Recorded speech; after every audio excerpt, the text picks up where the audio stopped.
네, 함께 찬양함으로 하나님 앞에 나가도록 하겠습니다. 우리 주 하나님,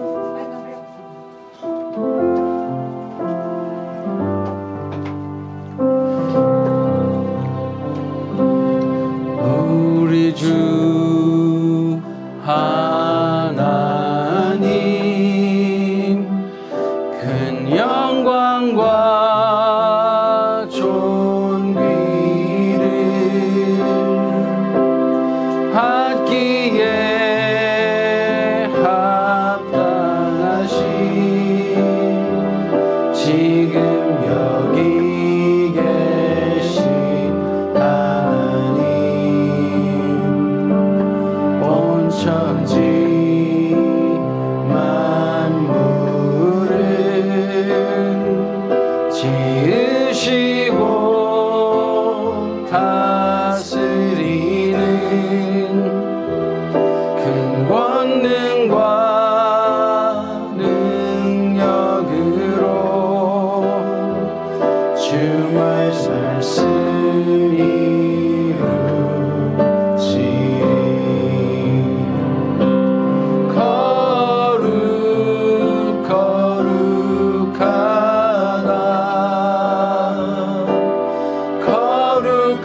거룩하다 주 하나님, 곧 전능하신 이여, 하나님 나라 임하네.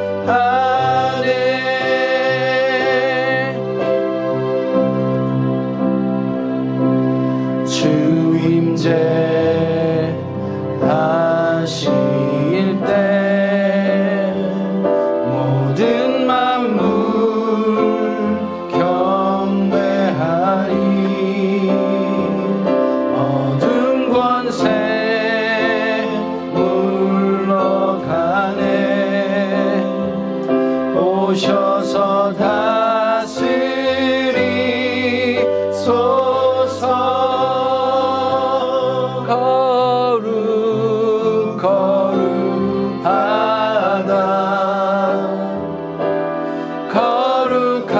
거룩하다 주 하나님, 온 전능하신 이여, 하나님 나라 임하네.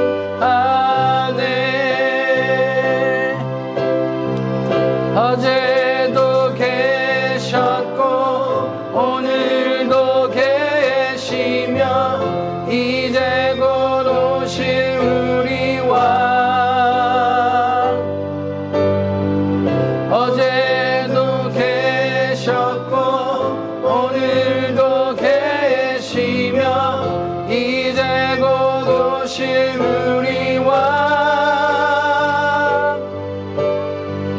어제도 계셨고 오늘도 계시며 이제 곧 오실 우리 왕.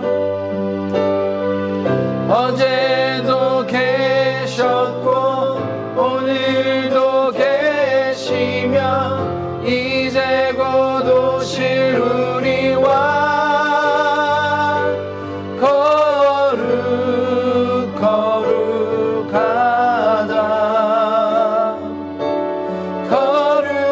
거룩하다 주 하나님, 곧 전능하신 이여, 하나님 나라 임하네.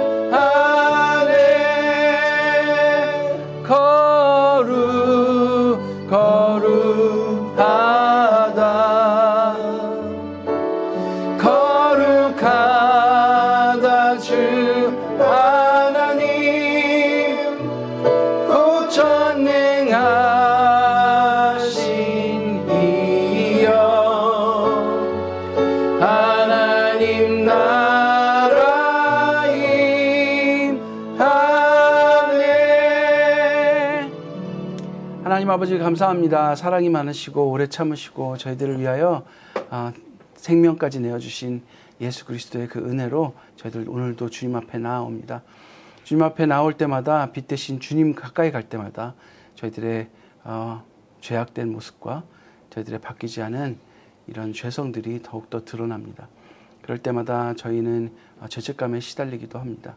하지만 주님께서 너무나도 따뜻하게 맞아주시고 수고하고 무거운 짐진 자들아 다 내게로 오라 내가 너희를 쉬게 하겠다 말씀하여 주시고 내가 너희의 모든 죄를 사하였으니 이제 너는 아버지와 화목하게 되었다라고 선포해 주시니 너무나도 감사합니다.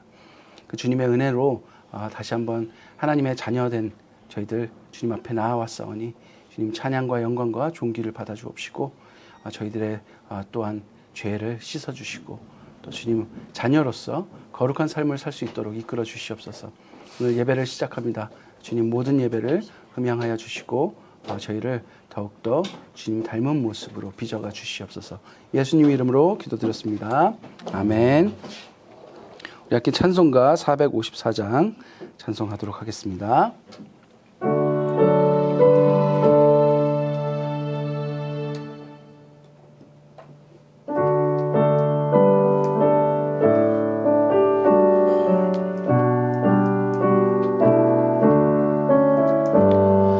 주와 같이 되기를 내가 항상 원하니 온유하고 겸손한 주의 마음 주소서.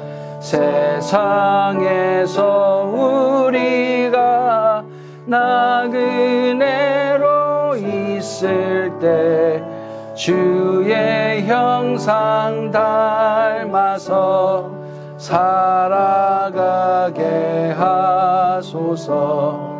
비록 작은 새라도 돌보시는 나의 주 나와 함께 계시어 나를 지켜주소서. 믿게 끝하기를 내가 항상 원하니 악한 마음을 버리고 살아가게 하소서.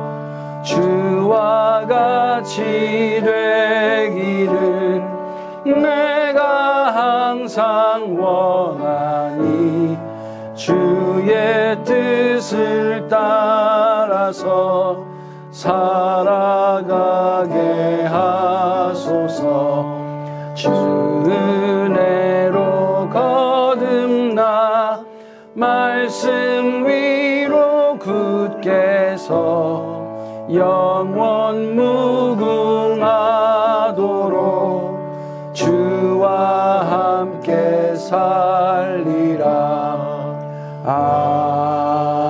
아멘. 예배를 위해서 기도하겠습니다. 하나님 아버지, 우리 사도신경으로 신앙을 먼저 고백하도록 하겠습니다. 시작. 나는 전능하신 아버지 하나님 전지의 창조주를 믿습니다.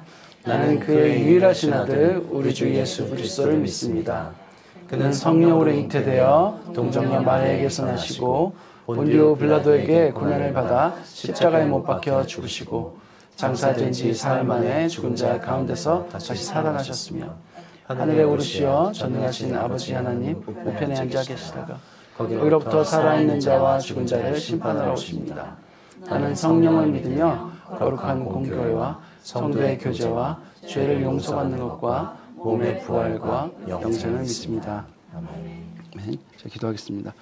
하나님 아버지 감사합니다. 저희들 주님 앞에 주님 전 앞에 이렇게 모였습니다. 오늘도 주님께서 하시는 말씀들, 주님께서 주시는 말씀을 저희의 마음판에 새겨 돌아가서 세상에서 하나님의 자녀로 멋지게 살아내고 싶습니다.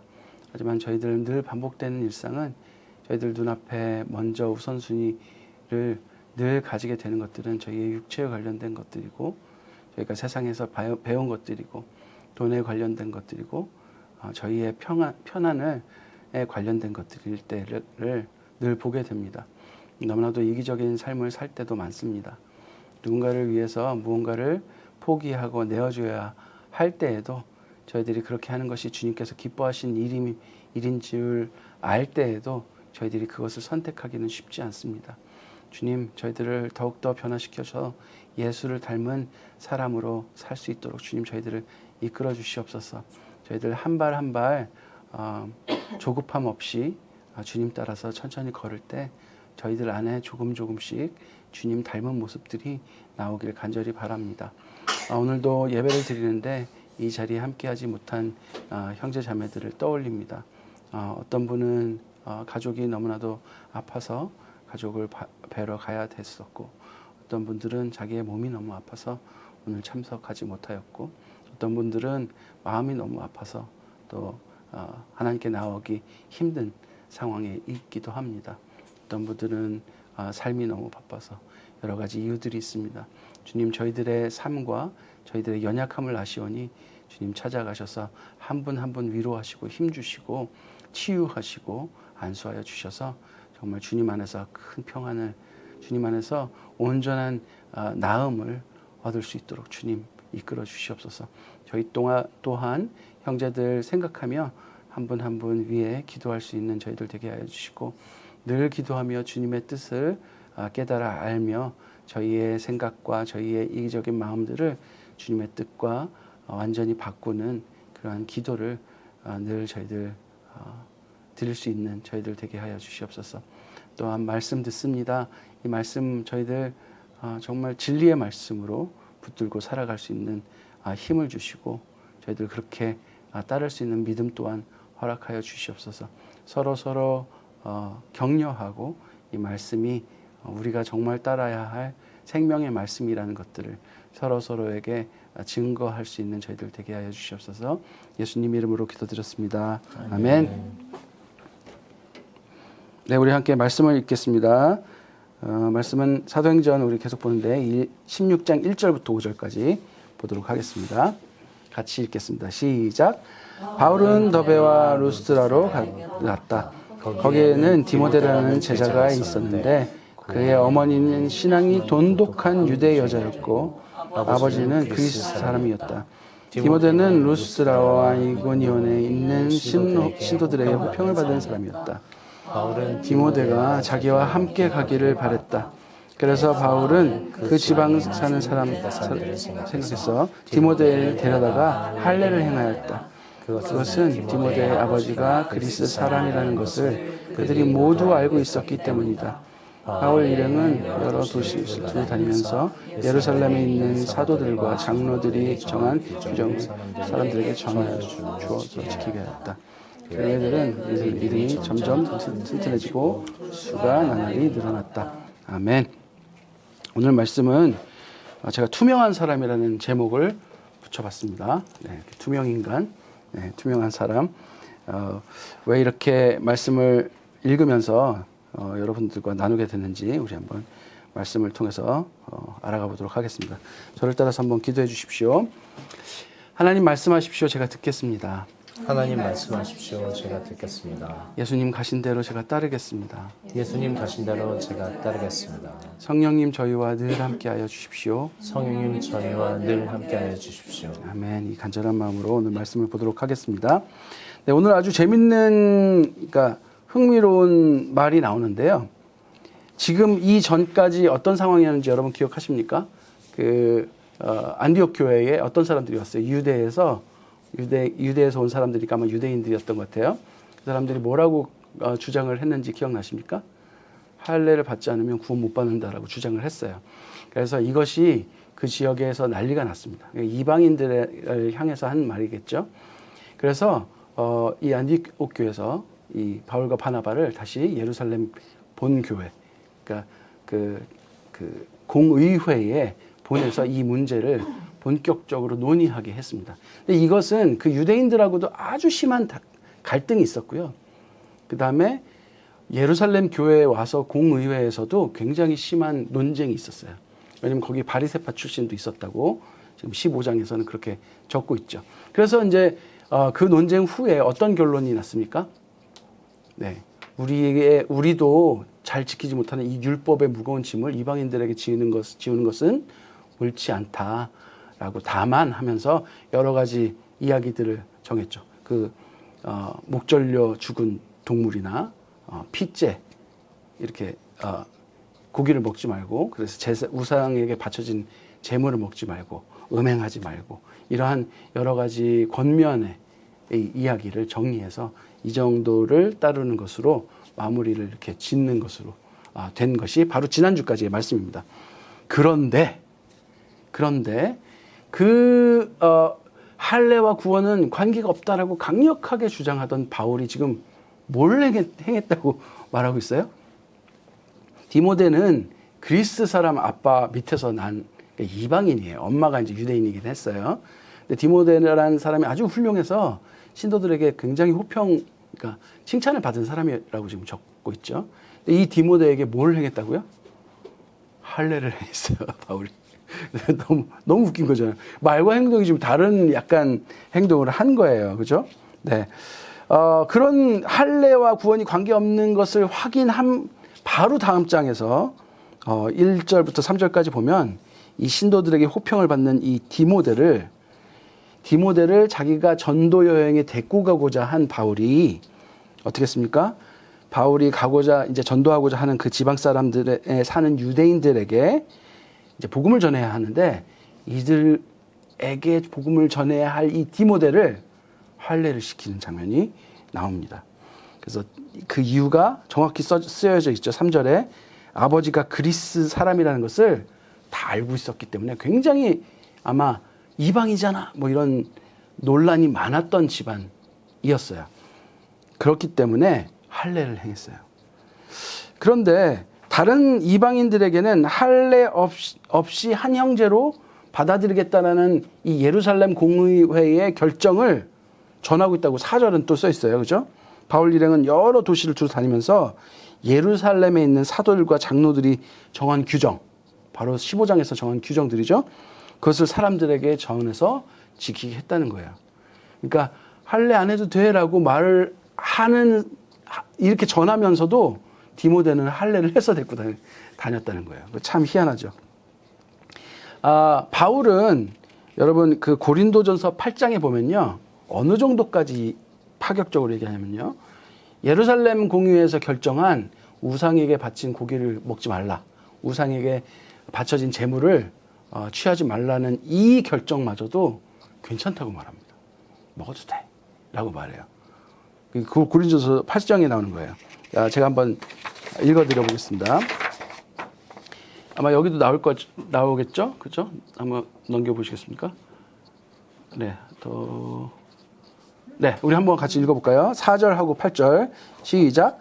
그런데 우상에게 바치는 고기를 먹는 일을 두고 말하면 우리가 알기로는 세상에 우상이라는 것은 아무것도 아니고 오직 하나님 한 분밖에는 신이 없습니다. 8절. 우리를 하나님 앞에 내세우는 것은 음식이 아닙니다. 음식을 먹지 않는다고 해서 손해볼 것도 없고 먹는다고 해서 이룰 것도 없습니다. 그러니까 이게 우상은 존재하는 것이 아니다. 오직 하나님만 존재하시기 때문에 우상에게 바쳐진 음식이 우상에게 속했다는 것은 말이 안 되는 말이다. 그래서 결국 이 음식은 하나님께서 깨끗하다고 하시면 먹어도 상관없다 라고 오히려 예루살렘 공의회가 결정한 것까지 파격적으로 괜찮다고 말하는 게 바울이래요. 그래서 더 이해가 안 가는 거예요. 그렇게 어떤 그 이방인들에게 율법의 멍에를 지우지 않으려고 노력하는 바울이 디모데 너 할례 받아야 되라고 한 거예요. 그래서 이 바울의 말과 행동을 어떻게 이해해야 하는가? 바울은 속으로는 율법을 철저하게 지켜야 하기에 할례를 반드시 받아야 된다고 생각하지만 안 그런 척한 건지 도대체 알 수가 없는 거죠. 그래서 더군다나 이 지금 방금 읽은 말씀을 통해서 보면요, 예루살렘 공의회에서 결정한 것까지 바울은 괜찮아라고 말하고 있는 어떻게 보면 굉장히 좀 자유를 주는 사람이잖아요. 도대체 바울이 강조하고 있는 건 도대체 무엇일까요? 오늘 말씀이 우리에게 주고자 하는 것은 무엇일까요? 율법을 지키라는 것인가요? 말라는 것인가요? 한번 여러분 생각해 보셨으면 좋겠습니다. 제가 하나의 이야기를 한번 해볼게요. 어떤 사람이 크리스마스 선물을 누군가에게 주려고 쫙 준비합니다. 그 사람은 막 생각하면서 그 사람이 뭐가 필요할까 곰곰이 막 생각을 하는 거예요. 그래서 그동안 지내왔던 관계 그리고 대화의 내용, 그다음에 이 사람의 어떤 행동이나 이런 것들에서 엿볼 수 있는 이 사람이 필요한 게 무엇인가 이렇게 나름 굉장히 고민해서 선물을 정했습니다. 너무 비싸면 부담스러울 것 같고 그렇다고 너무 싼 건 안 되겠고 적당한 가격에 꼭 필요한 무언가를 주고 싶은 거예요. 마음이 너무 이쁘잖아요. 그래서 브랜드가 있는 손수건을 준비했어요. 네, 그래서 뭐 손수건은 너무 비싸지도 않지만 아주 브랜드가 있는 그 이유는 이 사람이 관찰해 본 결과 그 상대방이 손수건을 꼭 들고 다닌다는 것을 알아챘기 때문에요. 그래서 이 사람은 손수건을 굉장히 중요하게 여기는 사람이다. 그래서 내가 이것을 줌으로 인해서 이 사람이 기뻐하고 또한 내가 얼마나 이 사람을 주의 깊게 관찰하고 관심이 있는가 나도 드러낼 수 있는 이게 마음을 전달하고 싶은 거죠. 나 너 정말 좋아해. 그래서 나 너 굉장히 오랫동안 지켜봤어. 라고 생각을 해서 그걸 준비를 한 거예요. 그래서 아주 마음 전하기에 좋은 선물이다라고 생각을 했어요. 네. 이제 상대방의 이야기를 한번 해봅니다. 크리스마스 이브에 야근이 생겨서 늦게 일을 하고, 일을 마치고, 이 사람이 아니고요. 아직 그 사람입니다. 아이고, 죄송해요. 네. 크리스마스 이브에 야근이 생겨 늦게 일을 마치고, 마침 외근하면서 끝난 그 장소가 그 선물할 대상 집 근처였던 거예요. 그래서 조금 늦은 시간이지만 크리스마스 날 휴일을 즐기고 있는 사람을 불러내서 주는 것보다 조금 늦었지만 오늘 선물을 하는 게 낫겠다. 나 집에도 왔으니까 이 사람을 별로 많이 움직여야 될 필요가 없잖아요. 그래서 집 앞에서 전해주기로 하고 집 앞에 가서 전화를 걸었습니다. 2-3번 만에 통화가 되었고 선물을 잘 전해주고 기쁜 마음으로 집에 갔습니다. 자, 이제 받은 사람의 이야기입니다. 선물 받은 사람은 너무 불쾌했어요. 너무 불쾌했어요.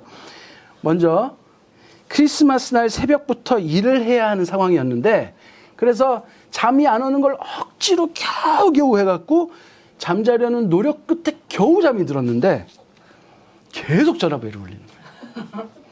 그래서 잠이 깼고 그냥 대충 얼버무리고 끊으려고 그러는데 집 앞에 왔다는 거예요. 짜증이 머리 끝까지 솟아오르는 거예요. 뭔가 잊고 다시 나가야 되잖아요. 가라고 할 수는 없잖아요. 그래서 화를 꾹 눌러있고 다시 잠을 완전히 깨버린 거죠. 그 다음에 옷을 챙겨 입고 나갔어요. 안 나가지도 못하는 상황이 된 거죠. 게다가 선물이라고 준 것이 자기한테는 20장도 넘게 있는 손수건이었어요. 손에 이 사람은 되게 소극적인 사람이에요.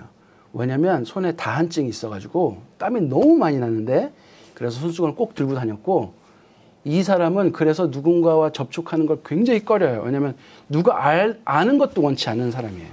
그래서 오히려 사람들을 좀 멀리 대하는 스타일이에요. 적당히 거리도 두고 그 다음에 자기가 다한증이 있다는 것을 들키는 것도 싫어요. 내가 만졌던 것을 저 사람 땀 잔뜩 묻어 있을 거야 라는 인상을 주기 싫은 사람이었어요. 그런 사람인데 이 사람이 자기가 손수건을 가지고 다니는 이유를 알아챈 것 같아서 더 기쁩니다. 내가 진짜 안 들키려고 노력했는데 그걸 오지랖 넓게 보고 내일 새벽부터 나가야 되는데 잠 다 깨우고 그 준다는 것이 손수건이에요. 이 손수건은 이 사람한테 애증이에요. 있어야 되지만 없었으면 좋겠는 거예요. 그거를 너 다한증 있지? 라고 딱 그 지적한 것처럼 그것도 잠을 깨워갖고 24일 날 주고 간 거예요. 어떻을까요? 이 사람은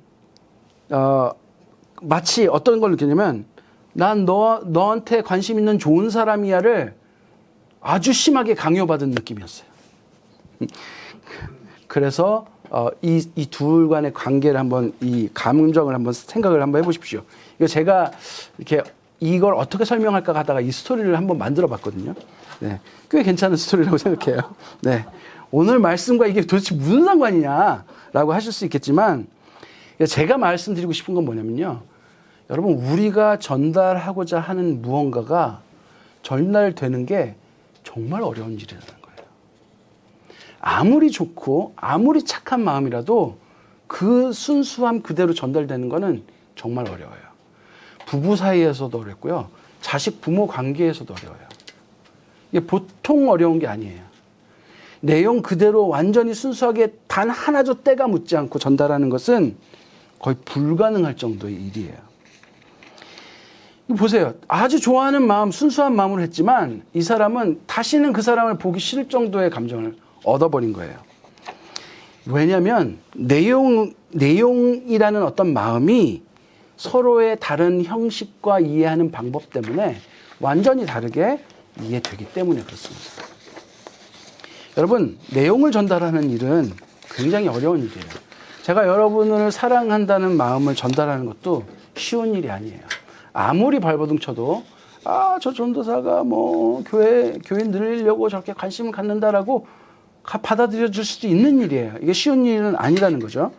여러분, 오늘 바울로 다시 한번 돌아가 봅시다. 바울은 지금 뭘 하려는 사람이에요? 디모데를 왜 데리고 가려는 거예요? 뭘 하려는 사람이에요? 예수 그리스도의 복음을, 진리를 전달하려고 하는 사람이에요. 그래서 자신이 지금 전하려고 하는 것이 바울은 무엇인지 굉장히 고민하고 잘 알았던 것 같아요.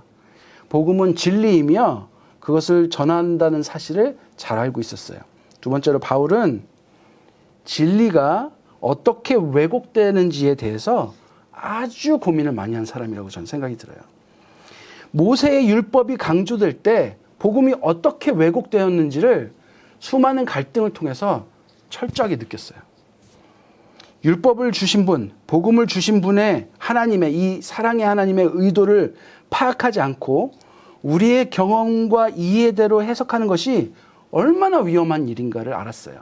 왜냐하면 율법을 주신 분이 하나님인데 그 할례의 의미를 구원과 연결시키는 어떤 유대인들의 그 고집스러운 생각 때문에 유대인들은 할례를 받지 않으면 예수님 그 구원을 받지 못하는 것처럼 설파되지 않았습니까? 완전히 구원을 왜곡했어요. 진리를 전달하는 사람 때문에도 복음이 왜곡될 수 있는 것도 알았어요.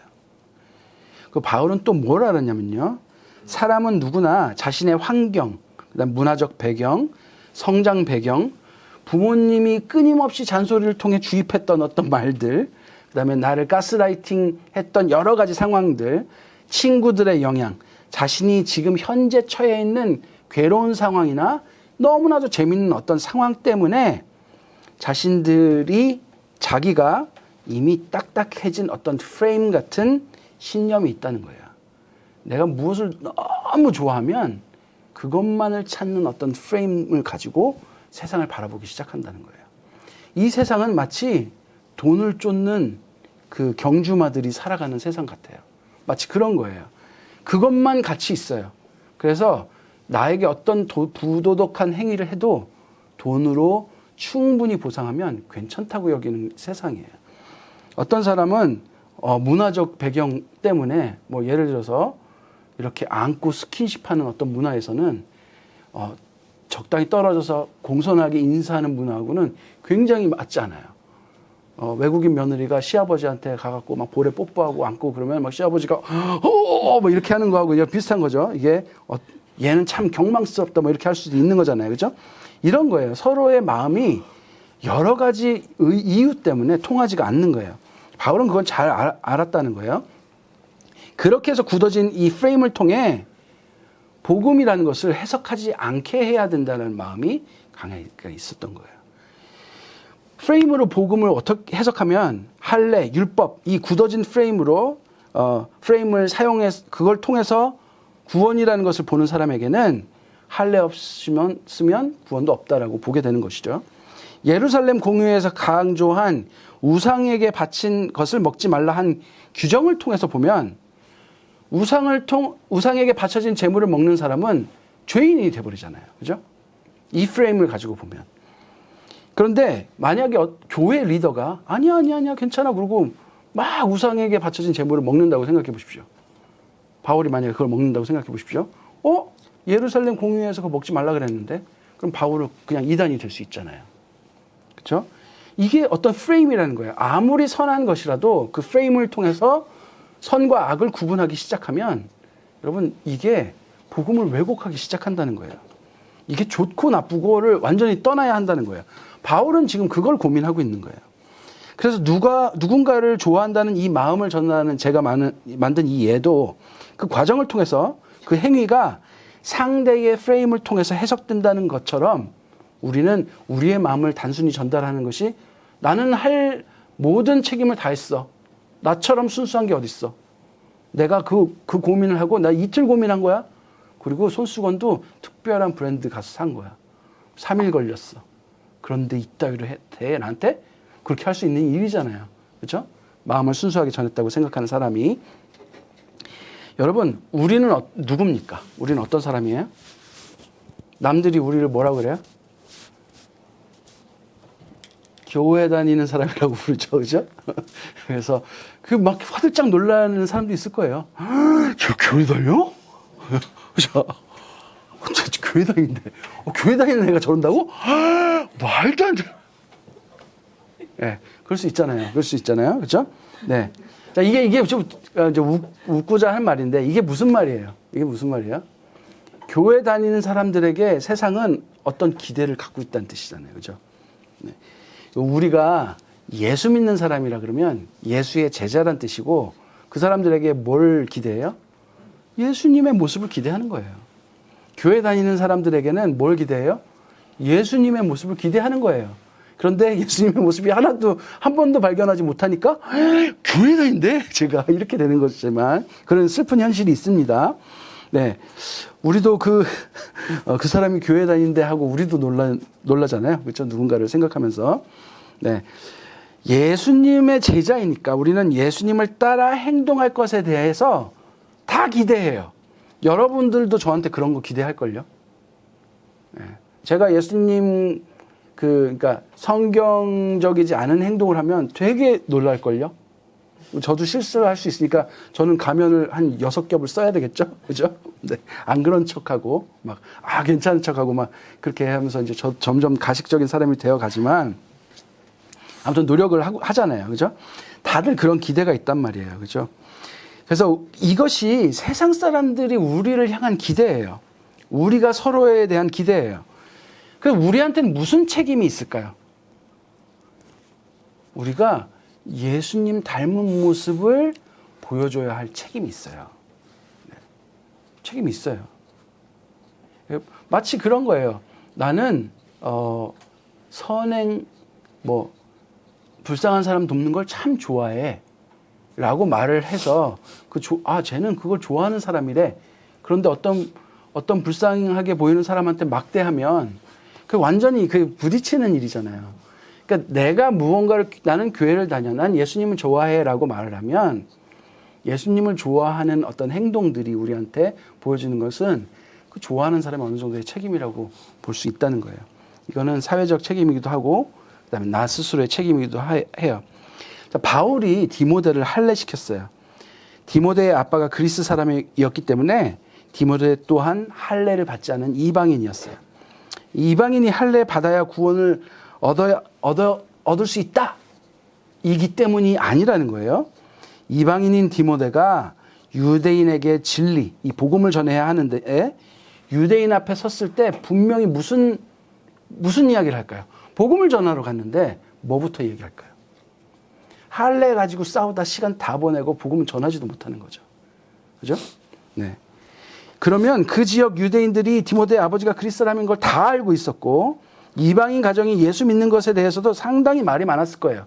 이방인이 지금 구원을 얻느냐 못 얻느냐를 계속 지금 굉장히 핫 이슈인 거예요. 디모데가 복음을 전할 때 이 이방인인 디모데가 이슈의 중심이 될 수밖에 없는 거예요. 그런데 그것을 안 되는 방법이 뭘까요?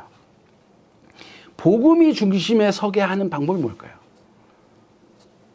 그들이 생각하기에 투명해지는 거예요. 오직 복음이 중심에 서게 하기 위해서 디모데가 전하는 복음이 중심에 서게 하기 위해서 디모데를 걸고 넘어질 것들을 없애는 거예요. 우리가 아직 온전하지 않음에도 온전한 행동을 애써 하려는 이유는 제가 되게 가식이나마 여러분 앞에서 거룩한 척, 착한 척 하려는 이유는 이 죄성 가득한 내 자신을 훈련시키는 의미도 있습니다. 그렇지만 그 이유를 넘어서 교회 다니는 사람으로 알고 있는 이 세상 속에서 나에게 대한 기대, 그것을 통해서 나의 행실을 통해 예수 그리스도가 온전히 주목받게 하고자 하는 의도가 담겨 있다는 거예요. 안 그러면 오히려 예수가 욕을 먹어요. 그죠? 이게 복음 전하는데 오히려 복음을 가리우는 행동이 되겠죠. 자유가 필요한 자들에게는 자유를 줘요. 복음은 그러해요. 그러나 본을 보여야 하는 자들에게는 거룩을 요구해요. 이게 복음입니다. 여러분, 마태복음 우리 5장 13절부터 16절까지 한번 읽어보도록 하겠습니다. 이거는 굉장히 유명한 구절이니까 여러분 다 아실 거예요. 한번 읽어봅시다. 시작. 너희는 세상의 소금이다. 소금이 짠맛을 잃으면 무엇으로 그 짠맛을 적게 하겠느냐. 짠맛을 잃은 소금은 아무데도 쓸데가 없으므로 바깥에 내버려서 사람들이 짓밟을 뿐이다. 너희는 세상의 빛이다. 산 위에 세워 마을을 숨길 수 없다. 또한 사람이 등불을 밝혀서 마을 아래에다 내려놓지 아니하고 등경 위에 놓아둔다. 그래야 등불이 집안에 있는 모든 사람에게 환히 비친다. 이와 같이 너희 빛을 사람들에게 비추어 그들이 너희 착한 행실을 보고 하늘에 계신 너희 아버지께 영광을 돌리게 하여. 예수님은 우리를 빛과 소금이라고 말씀하십니다. 어떤 사람은 잘못됐대요. 소금과 빛인데 자꾸 빛을 앞에 내세운다고 뭐라고 하는 사람도 있습니다. 네, 소금과 빛이라고. 우리 빛과 소금이라는 밴드도 참 좋아하는데 네, 예수님은 우리를 빛과 소금이라고 말씀하십니다. 이 빛과 소금의 의미는 아주 간단하게 말해볼게요. 소금이 음식에 뿌려지면 소금이 주인공이 됩니까? 음식이 주인공이 됩니까? 음식이 주인공이 돼요. 소금이 고기에 뿌려지는 순간 정말 맛있는 고기가 되지 정말 맛있는 소금이 되지는 않습니다. 이게 소금의 의미예요. 소금은 완전히 투명해져서 자기가 뿌려지는 음식을 완전히 돋보이게 합니다. 빛은 어떤가요? 빛이 비추면 어떤 일이 일어나요? 비로소 무엇이 있는가 볼 수 있게 돼요.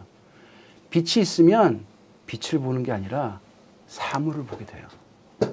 빛이 있으면 내 주변에 누가 있는지 보게 돼요. 우리 보고 빛이래요.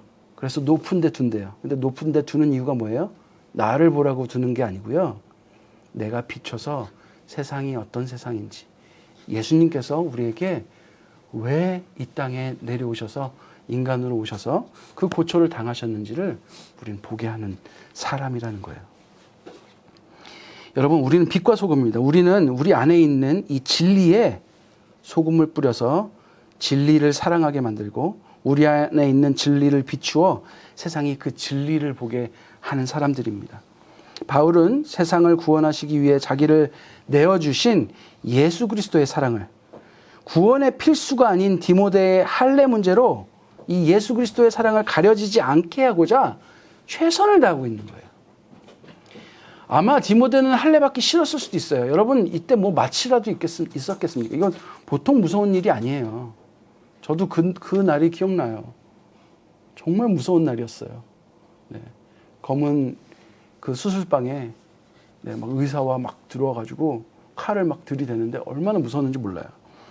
그런데 이것을 왜 했을까요? 복음이 온전히 자신을 통해서 투영되게 하고자 했던 것이죠.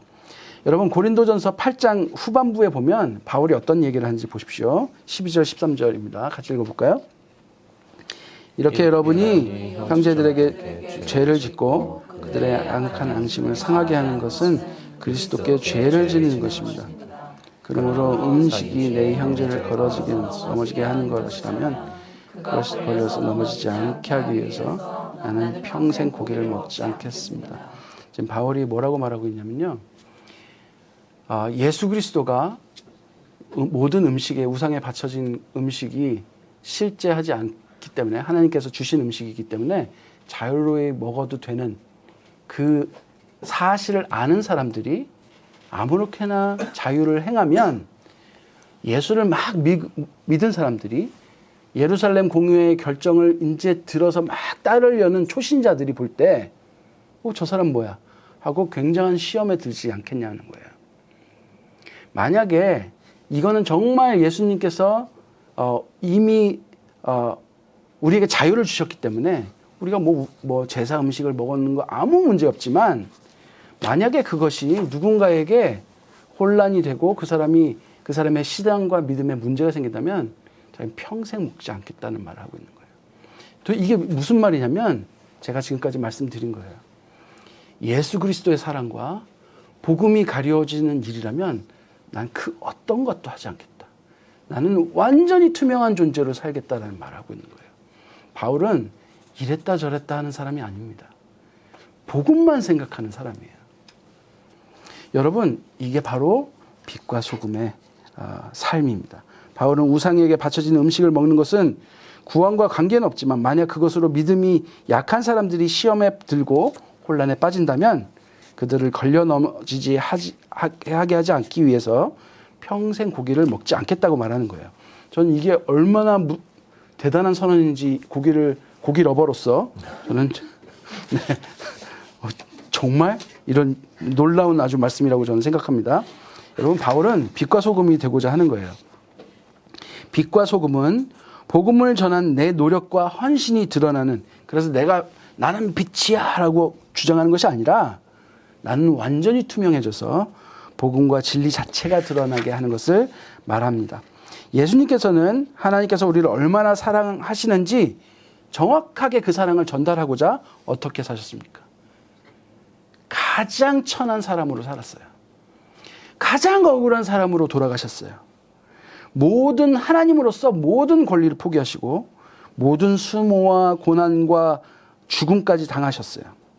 여러분, 우리는 그렇게 예수 그리스도가 투영한 하나님의 완전한 사랑을 받은 존재들입니다. 그래서 우리 예수 그리스도를 따르는 제자답게, 교회 다니는 사람들답게, 사람들이 말하는 교회 다니는 사람들답게 제 교회 다니는데 이렇게 놀라지 않게 투명한 사람들이 되어서 세상에서 우리를 보면 내가 아닌 예수님이 보인다. 너 안에 계신 예수 그리스도가 보인다. 그리고 너 안에 있는 그 예수 그리스도의 사랑이 보인다. 이렇게 되기를 간절히 바랍니다. 그것이 나를 구원하신 예수 그리스도를 닮아가는 길이고 완전히 투명 인간으로 사는 방법입니다. 우리 함께 찬양하고 기도하도록 하겠습니다.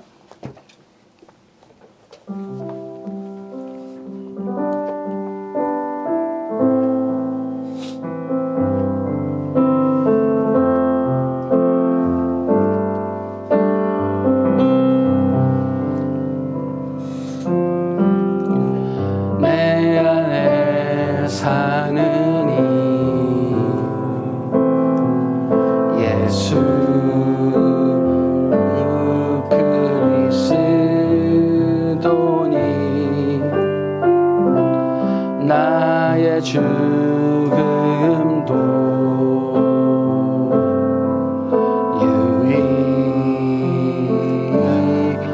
유익함이라.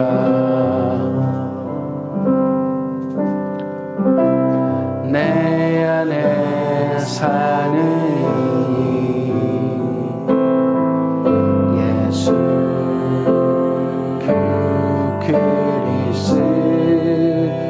그리스도니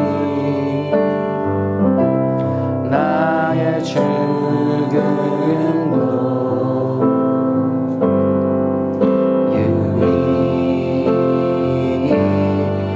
유익함이라. 나의 왕, 내 노래, 내 생명 또 내 기쁨, 나의 힘, 나의 검, 내 평화, 나의 주,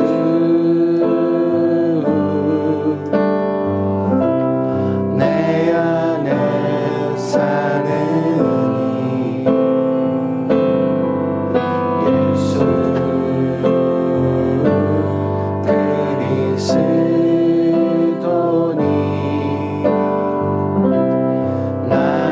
죽음도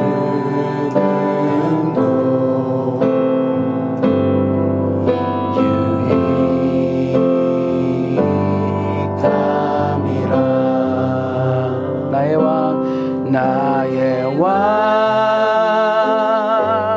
내 노래, 내 생명, 또 내 기쁨, 나의 힘, 나의 검, 내 평화, 나의 주.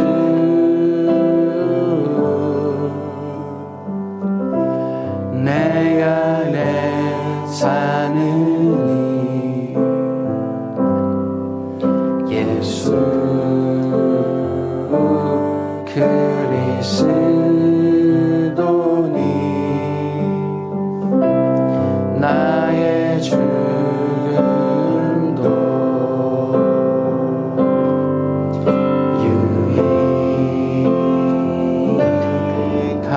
유익함이라. 우리 한번 기도하겠습니다. 갈라디아서 2장 20절에는 이렇게 적고 있습니다. 나는 그리스도와 함께 십자가에 못 박혔습니다. 이제 살고 있는 것은 내가 아닙니다. 그리스도께서 내 안에 살고 계십니다. 내가 지금 육신 가운데 살고 있는 것은 나를 사랑하셔서 나를 위하여 자기 몸을 내어주신 하나님의 아들을 믿는 믿음 안에서 살아가는 것입니다. 오늘 말씀을 통해서 이 말씀을 더욱더 잘 이해할 수 있게 되는 것 같습니다. 우리는 그렇게 귀한 은혜를 입은 사람들입니다. 내 안에 계신 사랑의 예수님, 나를 구원하신 예수님, 나 위에 십자가를 지신 이 예수님이 온전히 드러나는 삶을 살고 싶습니다. 세상의 기대에 내 안에 계신 예수님이 드러나는 그 기대에 부합하는 삶을 살고 싶습니다 하며 기도하는 시간을 갖도록 하겠습니다. 기도하겠습니다. 하나님 아버지, 저희들의 죄악에도 불구하고 저희들을 끊임없이 사랑하여 주시고 오래 참아주시고 저희들을 사랑하셔서 끝까지 저희들을 놓지 않으시는 그 귀한 사랑에 너무나도 감사합니다. 하나님, 주님의 그 이끄심을 따라 성령님의 인도하심을 따라 저희들 더욱 예수 그리스도를 닮은 귀한 모습으로 변화해 나가길 간절히 원합니다. 세상에서 내가 예수 믿는지 아닌지도 모르는 그런 삶을 사는 것이 아니라 내가 굳이 말하지 않아도 내가 완전히 투명해져서 내 안에 계신 예수 그리스도가 드러나는 삶을 살기를 원합니다. 너는 예수님 닮았다라고 이야기 듣는 저의 삶을 살 수 있도록 주님 이끌어 주시옵소서. 온전히 성령께 순종하는 제가 되게 하여 주시옵소서. 이 모든 말씀 예수님 이름으로 기도드렸습니다. 아멘. 네, 우리 함께 봉헌 찬양하겠습니다.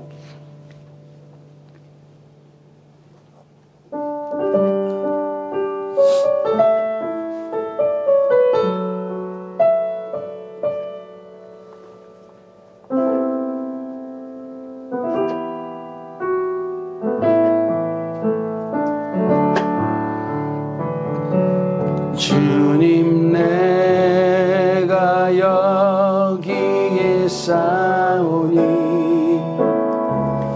나를 보내소서. 나의 맘 나의 몸 주께 드리오니 주 받으옵소서.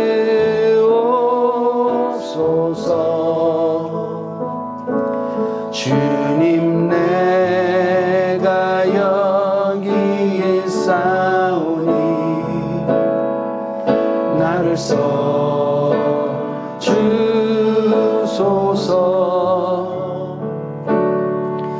가진 것 모두 다 주께 드리오니 주 받으옵소서. 할렐루야 할렐루야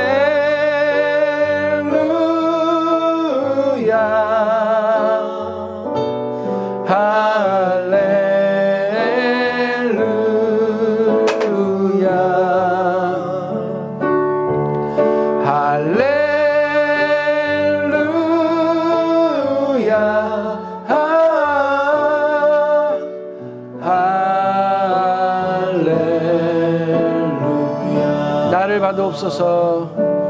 나를 받으옵소서. 나를 받으옵소서. 나를 받으옵소서. 하나님 아버지, 작은 물질을 가지고 주님 앞에 드리며 고백합니다. 하나님께서 나의 주인이십니다. 내가 온전히 나를 주님께 드리고 싶습니다. 주님께서 예수 그리스도의 생명값으로 사신 존귀한 나입니다. 주님, 저를 사용하시고 주님의 복음, 주님의 그 진리가 온전히 드러나는 곳에 저를 사용하여 주시옵소서. 오늘 제가 드린 작은 물질 주님 통해서 그 진리가 드러나게 하여 주시고, 주님께 드리는 이 고백을 통해서 나의 모든 것이 주님의 것이라는 나의 이 작은 고백을 통해서도 하나님께서 우리를 얼마나 사랑하시는지가 드러나는 저의 인생이 되도록 주님 이끌어 주시옵소서. 저의 의가 드러날 때가 너무나도 많습니다. 이제는 내가 사는 것이 아니라 나를 위하여 나를 사랑하사 자기 몸을 버리신 예수 그리스도께서 내 안에 사시니 오직 그 예수님께서 드러나시길 간절히 바랐고 원합니다. 주님, 그렇게 이끄실 주님을 찬양합니다. 예수님 이름으로 기도드렸습니다. 아멘. 네, 감사합니다. 나를 통해서 예수가 보여지길 원합니다. 이렇게 한번 자기에게 손을 얹으시고 하나님께 고백해 보시면 좋겠습니다. 서로에게 말고 너를 통해서 예수가 보여지길 원합니다. 이렇게 말고 나를 통해서 예수가 보여지길 원합니다. 이렇게 고백하십시오. 네, 21일 성탄주의를 위해 수고하신 모든 분들께 감사드립니다. 특히 명령기를 보여주신 명령기를 보여주신 분들께 너무나도 감사드립니다. 그리고 사실 나레이션으로 제일 고생했죠. 저는 그날 충익쇼를 본 것 같아요. 충쇼. 네, 우리 이제 다음 충쇼를 한번 또 기대해 보도록 하겠습니다. 다음에는 이제 다니엘 쇼도 참 좋을 것 같고요, 그렇죠? 네, 네. 우리가 오늘 2025년, 저는 2025 쓰는 것도 아직 어색하거든요. 근데 2026을 어떻게 적응할까 막 고민이에요. 오늘이 마지막 예배인데요, 그렇죠? 2025년에 우리 함께 새해 하나님 복 많이 받으세요. 인사하면 좋겠습니다. 하나님 복 많이 받으십시오. 내년에 만나요. 네. 네, 모험 가족분들, 여러분 기도 많이 필요합니다. 오늘 몸이 아프신 분들, 또 가족이 위독하셔서 급하게 한국 가신 분들도 있으시고요. 얼마나 마음이 힘드시겠습니까? 회복하지 못하실 수도 있는 일이니까 그 마음을 잘 지켜달라고 우리 함께 기도하셨으면 좋겠습니다. 그리고 기도하고 있다고 문자 한 번씩 보내주세요. 그러면 얼마나 위로가 되겠습니까? 네, 그렇게 서로 위해서 기도하고 위했으면 좋겠습니다. 우리 주기도문으로 오늘 예배를 마치도록 하겠습니다. 시작. 하늘에 계신 우리 아버지, 아버지의 이름을 거룩하게 하시며 아버지의 나라가 오게 하시며 아버지의 뜻이 하늘에서와 같이 땅에서도 이루어지게 하소서.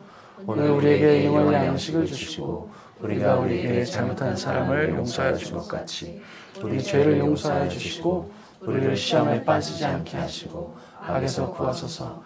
나라와 권능과 영광이 영원히 아버지의 것입니다. 아멘. 예배를 마쳤습니다. 오늘은 약속을 지킨 것 같은